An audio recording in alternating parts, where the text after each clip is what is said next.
Namaste, and a very warm welcome to another episode of the IBPC Inspire Fireside Chat. This is a series where we bring you stories of leaders who've not just achieved remarkable success, but also lived their lives in ways that inspire all of us, our members, their families, and for that matter, our wider community. Today, we have the privilege of sitting down with someone who's been part of Dubai's growth story for over 4 decades. He has shaped institutions, mentored generations of bankers, and led with quiet dignity and foresight. Mr. Suresh Kumar, former CEO and board member in the Emirates NBD Group and past chairman of IBPC Dubai, is with us. Suresh ji, a heartfelt welcome. Let's start right at the beginning. You grew up in India, studied at Bombay University, and very early in your career, you received 2 rare international honors. You were the first Indian recipient of the Rotary International Scholarship, and soon after, you were awarded the Lord Aldington Fellowship in Banking. Suresh ji, could you take us back to that time? What shaped the young Suresh Kumar, and how did those opportunities influence your journey? Thank you, Ramesh. First of all, compliments to you and IBPC for launching this Inspire series. Thank you. As far as my life is concerned, it began in a small town called Virupuram in what was then Madras State, what is now Tamil Nadu. And my father was in the railways, Southern Railways, so he used to get transferred every few years. At the age of 13, my sister got married and she moved to Bombay then, what is Mumbai now. So that gave me an opportunity to go to Mumbai with her then in 1963. And so I did my secondary education and university in Mumbai. And my first calling, in a sense, professionally, was actually to join an audit firm called PC Hansotia. And I didn't last very long. I was not very fond of auditing or accounting. I thought I should manage auditors and accountants. So I quickly moved to an advertising and marketing agency called Clarion McCann. They used to be the second largest ad agency at that point in time. And then took the competitive exam. I was a probationary officer in SBI. SBI was a great banking school, possibly with the best training centers for any financial institution in India. And that's when I took my Institute of Bankers examination as well. Was a certified associate initially, and then later a fellow of the Institute of Bankers. That's the CAIIB, isn't That's CAIIB, which then later on became FIIB, as it were, as a fellow of that institute. It was in that particular time I got married in 1976, and maybe the lady brought a lot of luck. In 77, I got the Rotary Scholarship to spend time in the US, in California. And one of the requirements was that I would stay with various families in various small towns across the valley, from Los Angeles, where we started on board Queen Mary, and then went down all the way to San Francisco, addressing Rotary clubs in every part of the US. That must have been very interesting, yeah? In 1977. Very interesting and very revealing personally to me of what little Americans knew of the rest of the world, let alone India. They said, you speak English well. I used to tell them I learned it for the trip, and they would fall off the chair.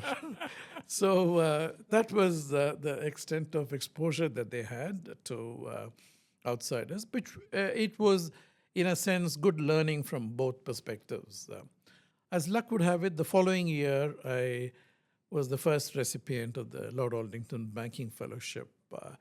This was based on my performance in the CIIB exams. And that was much more focused on banking, project finance, euro currency markets. It was essentially focused on the UK, the diamond industry. So, as luck would have it, almost like a hat trick, the third year I was in Dubai. Okay. And that's another story. Right. So that was 1979 when you made your move to Dubai. Yeah. That's right. So I came here, my first trip, and my first few months was not brilliant in the sense that although I was to be in charge of project finance as the treasurer, in many of the government projects in Jebel Ali, the Dubai Aluminum Company, Dogas, and the like, there was internally what was called a need-to-know policy. So very quickly, I said, I need to know. If I don't know much about the company or what its finances are like, I'm not going to be able to do very much here. So at the end of 3 months, during Diwali time, I went back to Mumbai. Initially on a holiday, they said in Mumbai that I'm not going back. In the meanwhile, a few things had happened. So when I returned to Dubai, I was part of a 3 or 4 member delegation that went to see the then ruler of Dubai, Sheikh Rashid. So Sheikh Rashid sort of looked at me and I said, young man, I believe you have a problem. So I had decided by then, I said, Your Highness, I don't have a problem, but I think you have a problem. He said, what problem do I have? I said, look, this company is an LLC company, a limited liability company, with 300,000 dirham as share capital. This is a project of $2.3 billion. I said, we need to capitalize the company. He said, that's a problem? Not a problem at all. He called Oscar Mandodi, who was the head of the petroleum department at that time, and said, give this young man whatever he wants in terms of capital. And that's how the journey started. Then, my calling was really always in banking and financial services. So that was an inflection point in 1985. Yeah. So in 85, you joined the Emirates Bank. Yes. And then that started your banking journey. You rose to CEO in the Emirates NBD Group. Looking back, you were at the crossroads a few times. Big calls, bold steps that would decide the fate of not only the bank, but also that of Dubai. I joined in 1985 when the bank grew inorganically. It used to be called the Union Bank of the Middle East, and it acquired another bank called the Dubai Bank Limited, and a small third bank called Emirates National Bank. So 3 banks consolidated. Government of Dubai pumped in equity and capitalized it, almost put in 80%, diluting the existing shareholders significantly. So my initial engagement was as part of the special accounts division, focused on recoveries, remedial management, turning the bank account around in terms of its balance sheet. And we, positively, there was a very significant effort that was put in, forensic accounting, follow-ups and the like, which produced good results. And then in 1987, when we changed the name, the bank grew organically. And also we diversified into financial services. So I had the good fortune, because I did about four years of special accounts, and I didn't want to end up as a cynic, because you see the dark side of many things. I moved into treasury, and I set up the capital markets unit of the bank, which grew into what was initially called Emirates Merchant Bank. I was the president and CEO. It was an offshore bank. And then I also set up the first asset management company for the bank, called Emirates Financial Services, which was the first asset management company of its nature in the GCC, in fact, possibly across the board. Launched the first set of mutual funds, did the first investment banking transaction, first IPO in the UAE. Wow, okay. I think a lot of that may have been fairly commonplace globally, But for this region and for this market, these were the first baby steps towards diversifying your financial services in the full, as it were. So it was a hugely fulfilling, satisfying journey. So in 2007, Emirates Bank International and National Bank of Dubai came together in what was then billed as the largest merger in the region, or at least in the UAE. The challenge in bringing two organizations of this size, yeah, would have tested a number of things for the first time in your career. What lessons would you have taken away from steering this integration? What I must rewind back is Emirates NBD, as it is there today, had seen 5 mergers and acquisitions.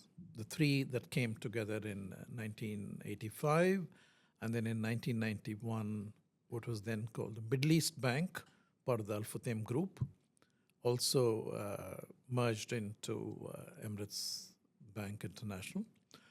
So the National Bank of Dubai was the 5th merger in that sense.